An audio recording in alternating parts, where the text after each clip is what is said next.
साल 1996। Bear Grylls 16,000 feet की ऊंचाई पर थे। सामने प्लेन के दरवाजे पर रेड लाइट ऑन थी। तभी अचानक से लाइट ग्रीन हो जाती है। एक आदमी प्लेन का दरवाजा खोलता है और जोर जोर से चिल्लाता है, गो गो गो। एक एक करके बियर के सारे फ्रेंड्स नीचे जंप कर जाते हैं। बियर थोड़े स्ट्रेस में थे और उनके पैरों में क्रैम्प्स पड़ रहे थे, बट फिर भी बियर नीचे देखते हैं, एक लंबी सांस लेते हैं और एंड में वो भी अपने पैराशूट के साथ नीचे जंप कर देते हैं। 1996 में बियर अपने आर्मी के फ्रेंड्स के साथ अफ्रीका में छुट्टियां मना रहे थे और जिम्बाब्वे में वो स्काई डाइविंग करने आए थे। सब कुछ प्लान के अकॉर्डिंग चल रहा था, बट तभी बियर के साथ एक बहुत बड़ी ट्रेजेडी हुई। प्लेन से जंप करते ही बियर 200 किलोमीटर पर आवर की स्पीड से नीचे गिरे थे। 15,000 फीट, 10,000 फीट, 5,000 फीट। कुछ ही सेकंड्स के बाद बियर जमीन में सिर्फ 3,000 फीट पर ऊपर होते और फाइनली वो अपना पैराशूट ओपन करते। बट पैराशूट खोलने के बाद भी बियर की स्पीड कम नहीं होती और वो तेजी से नीचे गिर रहे थे। बियर ने मन ही मन सोचा, मेरी नीचे गिरने की स्पीड कम क्यों नहीं हो रही, ये तो बहुत अजीब है। तभी बियर की नजर ऊपर अपने पैराशूट पर जाती है और ऊपर उन्हें कुछ ऐसा दिखता है जिसकी वजह से वो पूरी तरह पैनिक में आ जाते हैं। बियर का पैराशूट हवा में ठीक से नहीं खुला था और इसकी रस्सियां पूरी तरीके से उलझ चुकी थी, जिसकी वजह से बियर की स्पीड कम नहीं हो रही थी और वो तेजी से नीचे गिर रहे थे। बियर ने पैराशूट को सीधा करना चाहा, बट उसमें वो फेल हो गए। नीचे की जमीन अब उन्हें साफ साफ दिख रही थी और कुछ ही सेकंड्स में बियर नीचे क्रैश करने वाले थे। बियर अब और डर गए थे, वो जमीन के काफी पास थे। उन्होंने अपना रिजर्व पैराशूट ओपन करना चाहा, बट अब तक काफी देर हो चुकी थी। 16,000 फीट की ऊंचाई से बियर सीधे नीचे जमीन पर क्रैश होते। उनकी स्पीड इतनी ज्यादा थी कि वो जमीन से एक पुतले की तरह बाउंस होकर दूर जाके गिरे और उनके चारों तरफ मिट्टी के धुएं का बादल सा बन गया। बियर डायरेक्टली अपनी पीठ पर गिरे थे और ये क्रैश इतना तेज था कि उन्हें ऐसा लग रहा था जैसे किसी ने उनकी रीढ़ की हड्डी पर पत्थर घुसा दिया। बियर ने खड़े होने की कोशिश करी, पर दर्द इतना तेज था कि वो जमीन पर ठीक से रेंग भी नहीं पा रहे थे। बियर दर्द से रो रहे थे, चिल्ला रहे थे, मगर उनके चारों तरफ सिर्फ रेगिस्तान ही रेगिस्तान था। कुछ घंटों के बाद बियर के फ्रेंड्स वहाँ आते हैं। एक कार में उन्हें डाला जाता है और उन्हें पास के हॉस्पिटल में ले जाया जाता है। बियर कहते हैं कि मेरी दर्द इतनी ज्यादा बढ़ चुकी थी कि मैं दर्द से छटपटा रहा था और बार बार बेहोश हो रहा था। हॉस्पिटल पहुंचने में डॉक्टर ने जब मुझे इंजेक्शन लगाया तब जाकर ये दर्द कम हुआ। अगली बार जब बियर को होश आया तो वो एयरपोर्ट के रनवे में थे। उन्हें स्ट्रेचर में लेटाकर वापस फ्लाइट से यूके भेजा जा रहा था। बियर बिल्कुल अकेले थे और फ्लाइट में बार बार वो रोकर खुद को कोस रहे थे, अपने आप को देख बियर, अपने आप को देख, तूने कितनी बड़ी गलती कर दी, सब कुछ खत्म हो गया। वापस यूके पहुंचते ही बियर को हॉस्पिटल में एडमिट करवाया गया, जहां उनका एक्सरे होता है और डॉक्टर उनसे आके कहते हैं, बियर तुम्हारे स्पाइन की 3 मेन हड्डियां T8, T10 और T12 टूट गई। बियर, पर डॉक्टर मैं ठीक तो हो जाऊंगा ना, क्या मैं फिर से चल पाऊंगा, बताइए ना। पर डॉक्टर ने इसका कोई जवाब नहीं दिया। उन्होंने बियर से कहा, देखो अभी हम कुछ नहीं कह सकते, तुम्हारी सर्जरी करना भी अभी पॉसिबल नहीं है, बेस्ट यही होगा कि हम वेट करें और तुम्हें रिकवर होने दें। बियर पैरालाइज्ड होते होते बचे थे। बियर की बैक को सपोर्ट करने के लिए मेटल का एक बहुत बड़ा ब्रेस लगाया गया। दर्द इतना ज्यादा था कि बेड से 1 इंच हिलना भी बियर के लिए मुश्किल था। एक्सीडेंट के 60 दिन बाद भी बियर उसी तरह बेड पर पड़े हुए थे। बियर बार बार उस सीन को अपने दिमाग में रिपीट कर रहे थे और खुद को कह रहे थे, तू कितना बड़ा गधा है, पैनिक करने की जगह तू पैराशूट को धीरे से लैंड कर सकता था या फिर टाइम पर रिजर्व पैराशूट खोल सकता था। एक्सीडेंट के 90 दिनों के बाद बियर हॉस्पिटल से घर आ गए, बट अभी भी उनकी हालत सेम थी। बियर बेड में पड़े पड़े यही सोच रहे थे, क्या मैं वापस से आर्मी ज्वाइन कर पाऊंगा, क्या मैं वापस से चल भी पाऊंगा कि नहीं। तभी उनकी नजर उनकी दीवार पर लगे माउंट एवरेस्ट की एक फोटो पर लगी। बियर और उनके पिता का हमेशा से सपना था कि माउंट एवरेस्ट को वो क्लाइंब करे, बट बियर एवरेस्ट चढ़ना तो दूर, इवन खड़े होने की हालत में भी नहीं थे। बट तभी बियर ने कुछ ऐसा कर दिया जो खुद उन्होंने भी एक्सपेक्ट नहीं किया था। पीठ पर मेटल ब्रेस लगे होने के बावजूद बियर अपने बेड से उठे, किसी तरह गिरते पड़ते फोटो तक पहुंचे, उसे वॉल से उतारा और खुद से कहा, चाहे कुछ भी हो जाए, मैं ना सिर्फ वापस पैरों पर चलकर दिखाऊंगा, बल्कि दुनिया के सबसे ऊंचे पहाड़ माउंट एवरेस्ट को भी क्लाइंब करूंगा। बट ये टारगेट बियर के लिए ऑलमोस्ट इम्पॉसिबल था। ब्रिटिश आर्मी ने तब तक एवरेस्ट पर कई मिशंस भेजे थे और उनमें से सिर्फ एक मिशन ही सक्सेसफुल हुआ था। और इवन कि जो माउंटेनियर सक्सेसफुल भी हुए थे वो भी किसी तरह मरते मरते बचे थे। और इवन इस जर्नी में इन लोगों को अपने हाथ पैर की उंगलियां तक कटवानी पड़ गई थी। बट इसके बाद भी बियर ने डिसाइड किया कि वो अपने और अपने पिता का सपना पूरा करेंगे। एक्सीडेंट के पूरे 8 महीने और कई हफ्तों तक बेड में पड़े रहने के बाद बियर वापस से रिकवर होना शुरू हो गए। बट तभी बियर को एक और झटका लगा। रिकवर होने के बाद बियर वापस से अपने आर्मी रेजिमेंट में जाते हैं, जहां डॉक्टर्स उन्हें बताते हैं कि बियर अनफॉर्चुनेटली अब से तुम पैराशूट जंप नहीं कर पाओगे, क्योंकि तुम्हारी स्पाइन वापस से इंजर्ड हो सकती है, ना ही तुम पीठ पर ज्यादा वेट उठा सकते हो। बियर समझ गए थे कि इस इंजरी के साथ अब वो आर्मी में कंटिन्यू नहीं कर सकते। वो रेजिमेंट के कर्नल के पास गए और उनसे कहा, सर मेरा आर्मी में रहने का अब कोई मतलब नहीं है। इस इंजरी के साथ मैं हार्डली यहाँ कुछ कर सकता हूँ। मेरे लिए रिजाइन करना ही सही रहेगा। बियर ने आर्मी से तो रिजाइन कर दिया, बट अब उनके पास ना कोई जॉब थी और ना ही कोई सोर्स ऑफ इनकम। यहाँ तक कि माउंट एवरेस्ट ट्रिप के लिए जो लाखों रुपए उन्हें चाहिए थे वो भी उनके पास नहीं थे। बियर के लिए माउंट एवरेस्ट इस वक्त डू और डाई मिशन बन चुका था। उनके सामने 2 सिनेरियो थे। सिनेरियो 1, अगर वो इसे सक्सेसफुली क्लाइम करते हैं तो वो ये करने वाले ना सिर्फ ब्रिटेन के यंगेस्ट पर्सन होंगे, बल्कि साथ में उन्हें कहीं स्पॉन्सरशिप या जॉब भी मिलेगी। सिनेरियो 2, दूसरी तरफ बियर के लिए फेल होने के 2 ही मतलब थे। या तो एवरेस्ट जैसे खतरनाक माउंटेन पर उनकी डेथ होगी, या फिर पूरी लाइफ बिना किसी जॉब, बिना किसी क्वालिफिकेशन के रहना और पूरी लाइफ एक फेलियर कहलाना। बियर के एक आर्मी के फ्रेंड अपनी टीम के साथ एवरेस्ट पर जा रहे थे। बियर ने चुपचाप ये टीम ज्वाइन कर ली और अपने मिशन के लिए वो रेडी हो गए। बट अभी भी उनके सामने एक बहुत बड़ी प्रॉब्लम थी। एवरेस्ट जाने के लिए ऑलमोस्ट 50 लाख रुपए का खर्चा आता था और इतने पैसे बियर के पास नहीं थे। अगले 1 महीने तक उन्होंने कई लोगों को चिट्ठियां लिखी ताकि उन्हें स्पॉन्सरशिप मिल सके, बट हर जगह से वो रिजेक्ट हो गए। बट इसके बाद भी बियर ने हार नहीं मानी। एक के बाद एक 23 चिट्ठियां उन्होंने वर्जिन ग्रुप के ओनर सर रिचर्ड ब्रांसन को भेजी, जो कि खुद इस तरीके के एडवेंचरर मिशन करते रहते थे। पर इसका जवाब उन्हें रिचर्ड ब्रांसन से नहीं मिला। तो बियर ने डिसाइड किया कि मैं खुद सर रिचर्ड के पास जाऊंगा और उनको अपना प्रपोजल सुनाऊंगा। बियर ने सर रिचर्ड का एड्रेस निकाला, ठंड में रात 8 बजे उनके घर गए और वहां पर डांट खाने के बाद भी किसी तरीके से उन्होंने उनके सिक्योरिटी गार्ड को चिट्ठी पकड़ा दी। बट इतनी मेहनत के बाद भी बियर को सर रिचर्ड का कोई रिप्लाई नहीं मिला। बियर अपने ड्रीम को किसी भी तरीके से हासिल करना चाहते थे और तभी हुआ भी कुछ ऐसा ही। उन्हें अचानक से रोड पर साइकिल चलाते हुए एक कंपनी दिखी जिसका नाम था Davis Langdon and Everest. Bear बिना कुछ सोचे अपने साइकिल से उतरे, कंपनी ऑफिस के अंदर गए और वहां की सेक्रेटरी से जाकर कहा, मुझे सिर्फ 2 मिनट आपके सीईओ से बात करनी है, प्लीज मेरी उनसे बात करवा दीजिए प्लीज। काफी देर तक उस औरत को कन्विंस करने के बाद बियर को सीईओ के ऑफिस ले जाया गया, जहां 2 लोगों ने उनके प्रपोजल को ध्यान से सुना और सरप्राइजिंगली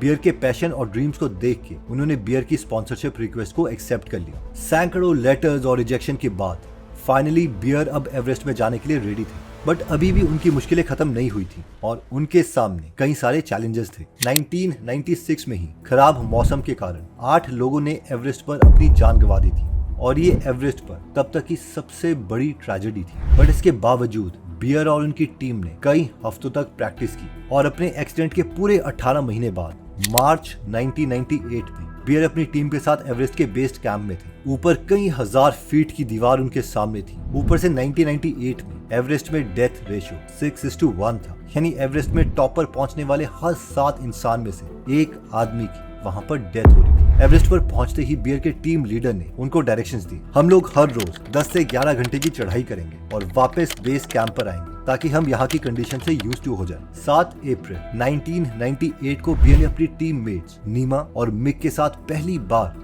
एवरेस्ट को क्लाइम करना स्टार्ट किया। उनका टारगेट था बेस कैंप से निकलकर ऊपर कैंप 1 तक जाना और वापस से बेस कैंप लौटना। बट जैसे ही बियर और उनकी टीम कैंप 1 के पास पहुंचती है, उन्होंने देखा कि वहां ऊपर चढ़ने के लिए लगाई गई सीढ़ियां और रस्सियां डैमेज हो गई और उनका कैंप 1 में वापस आना अब इम्पॉसिबल था। बियर की टीम ने डिसाइड किया कि वो अब वापस बेस कैंप लौट जाएंगे और धीरे धीरे वो सभी नीचे उतरने लगे। कई घंटों तक चलने के बाद बियर काफी ज्यादा थक चुके थे और वो जल्द से जल्द बेस कैंप जाकर रेस्ट करना चाहते थे। बट तभी बियर के साथ कुछ ऐसा हुआ जो उन्होंने दोबारा एक्सपेक्ट नहीं किया था। अपनी टीम में बियर सबसे आगे चल रहे थे और उनके 2 टीममेट्स उनके पीछे थे। तभी जिस बर्फ पर बियर चल रहे थे उसमें से उन्हें कुछ आवाज आई। बियर ने नीचे देखा तो उनके पैरों के नीचे की जमीन खिसक रही थी। बियर डर से बिल्कुल सुन पड़ गए और इससे पहले कि वो कुछ कर पाते, नीचे बर्फ में एक और बड़ा क्रैक हुआ और बूम, अगले ही सेकंड बियर नीचे गड्ढे में गिर गए। ये गड्ढा इतना ज्यादा गहरा था कि बियर को नीचे कई 1000 मीटर तक भी इसका एंड नहीं दिख रहा था। बियर गड्ढे की दोनों तरफ की वॉल से टकराकर नीचे गिर रहे थे,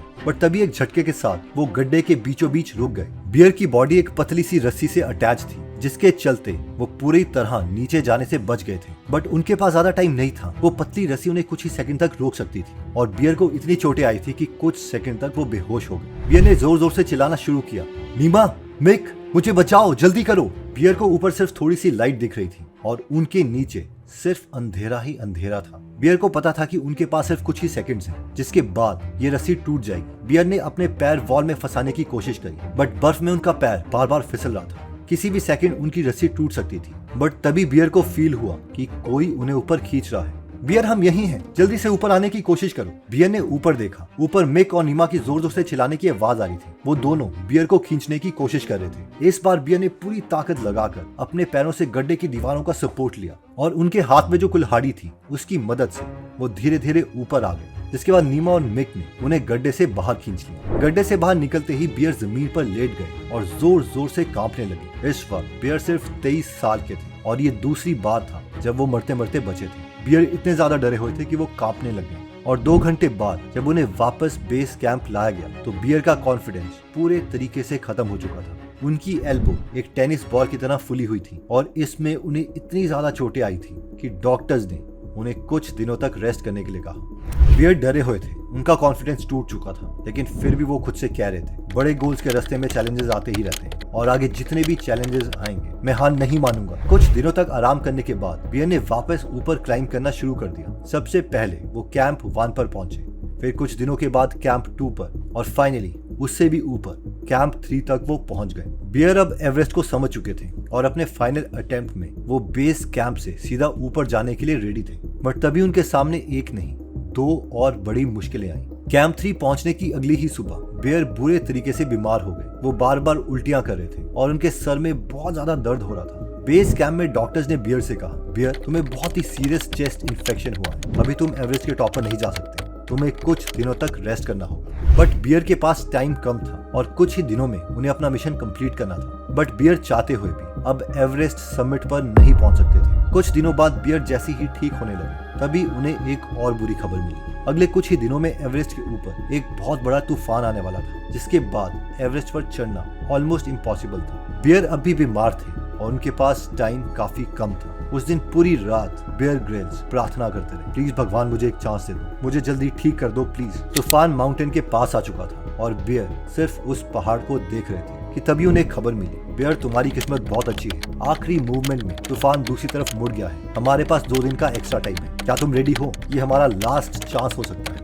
हाँ मैं बिल्कुल रेडी हूँ, मुझे तो विश्वास ही नहीं हो रहा कि भगवान ने मेरी प्रार्थना सुन ली। अगले ही दिन बियर सुबह 10 बजे उठे और उन्होंने अपने फाइनल मिशन के लिए चढ़ाई शुरू कर दी। बीमारी की वजह से बियर थोड़ा वीक महसूस कर रहे थे, बट मौसम ठीक होने की वजह से उन्होंने अपनी पूरी एनर्जी इस मिशन में लगा दी और सिर्फ 5.5 घंटे में ही वो कैंप 3 में पहुंच गए। बियर बार बार खुद से कह रहे थे, पेशेंस रख, इस बार कोई गलती मत करिए, पेशेंस से काम ले, धीरे धीरे आगे बढ़ता रहे और सिर्फ अपने अगले स्टेप पर ध्यान दे, तुझे टॉप पर पहुंचना ही होगा। बियर ने अपनी चढ़ाई जारी रखी और कुछ ही देर के बाद वो 26,000 फीट की ऊंचाई पर थे, जिसे एवरेस्ट का डेथ जोन कहा जाता है। यहाँ ऑक्सीजन इतना कम होता है कि यहाँ सिर्फ कुछ ही देर रहने से इंसान की मौत तक हो सकती है और एवरेस्ट पर ज्यादातर लोगों की डेथ भी यहीं होती है। बियर के आसपास कई सारी डेड बॉडीज पड़ी थी जिनकी कुछ साल पहले यहाँ पर डेथ हो चुकी थी। बियर को अंदर से डर लग रहा था, उनका माइंड बार बार डेथ जोन के खतरे पर डाइवर्ट हो रहा था। अगले 24 घंटे में वो अपनी लाइफ का सबसे बड़ा रिस्क लेने वाले थे, बट बियर खुद से कह रहे थे, there is no plan B. Bear और उनकी टीम ने रात तक वेट किया और टॉप पर पहुंचने के लिए उन्होंने चढ़ाई शुरू कर दी। बियर थके हुए थे और ऑक्सीजन की कमी के चलते उनका चलना मुश्किल हो रहा था। 17 घंटे की चढ़ाई के बाद फाइनली वो अब टॉप से सिर्फ 400 फीट दूर थे। बियर से पहले सिर्फ 30 ब्रिटिशर्स ही यहाँ तक पहुँच पाए थे और इस मोटिवेशन के साथ और अपने पहले एक्सीडेंट के 18 महीने के बाद बियर दुनिया की सबसे ज्यादा ऊंचाई वाले माउंटेन पर चढ़ चुके थे। सिर्फ 23 साल की एज में बियर ग्रिल्स तब एवरेस्ट को क्लाइंब करने वाले यंगेस्ट ब्रिटिशर थे और उन्होंने इम्पॉसिबल को पॉसिबल करके दिखाया था। थोड़े टाइम पहले बियर ग्रिल्स से पूछा गया कि 25 साल पहले जो आपका एक्सीडेंट हुआ था, क्या उसकी पेन आपको आज भी होती है? तो बियर ग्रिल ने सोशल मीडिया में अपनी ये फोटो दिखाई और कहा कि हाँ, आज भी हर रोज मुझे बहुत पेन होती है, लेकिन क्या करे, हर इंसान को अपनी पेन से जूझना पड़ता ही है। आई होप आप इस स्टोरी से बहुत मोटिवेटेड हुए होंगे। एक और स्टोरी है जो बहुत ही इंटरेस्टिंग है और वो है इलॉन मस्क की। इनकी जो बुक है वो लिखी है वॉल्टर आइजैक्सन ने, जो कि अंबानी जी की भी फेवरेट ऑथर है। अगर आप इसकी डिटेल्ड बुक समरी सुनना चाहते हैं तो आप गीगल एप्लीकेशन डाउनलोड कर सकते हैं, जहां पर चैप्टर वाइज उसको हमने समराइज किया है। गीगल ऐप में 200 से ज्यादा बुक समरीज फ्री में हिंदी में अवेलेबल है, जिन्हें आप सुन भी सकते हैं और पढ़ भी सकते हैं। तो इस एप्लीकेशन को डाउनलोड कीजिए और जब भी आप ट्रैवल करते हैं कुछ ना कुछ सीखते रहिए। मिलते हैं नेक्स्ट वीडियो में। जय हिंद।